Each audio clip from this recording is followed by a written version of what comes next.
Well, back to school time, as we all know it, is a prime time for colds and flu, and it's also peak season for another illness, hand, foot, and mouth disease. In this month's Health Check, Cerise Cole shows us what to watch out for and how to prevent your kids from getting it. Mason Kloke is typically a happy, healthy kid. So when he got fussy and a fever this summer, we had called the doctor.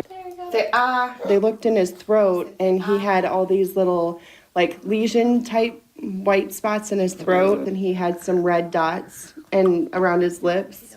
And then we took off his socks, and he had them on his feet. All signs of hand, foot, and mouth disease. This is pretty typical. Dr. Grauman says children under 7 are most at risk. Kids like Mason, who attend daycare, are an even bigger target. It's common in areas where there's this fecal oral transmission, so very common in daycares because of the potty training and changing of diapers. Everyone is putting stuff in their mouth, touching toys. I mean, it's just constant. It's kind of hard to avoid. So when Mason got it, his big brother Hayden got it too.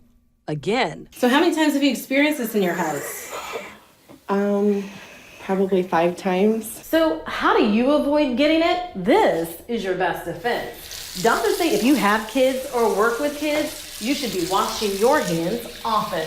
Treating it? Well, that's not as simple. There's not really a whole lot that you can do. So for the fever, Tylenol and ibuprofen, and then just fluids. Fluids are critical. Because of those mouth sores, kids may not want to eat or drink and can easily become dehydrated. He would kind of do this and kind of scratch at his throat a little bit. Popsicles and Pedialyte are a good and soothing alternative. How many fingers do you have? Mason's hands and feet are now looking good, but Mom isn't taking any chances. Rub them together. It's so fun. They're washing hands all the time.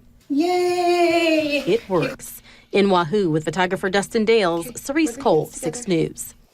Hand, foot, and mouth symptoms usually last about a week, and a child should stay home during that time. But keep in mind, children can be contagious even after those symptoms wear off. So parents beware, adults can also get the hand, foot, and mouth disease.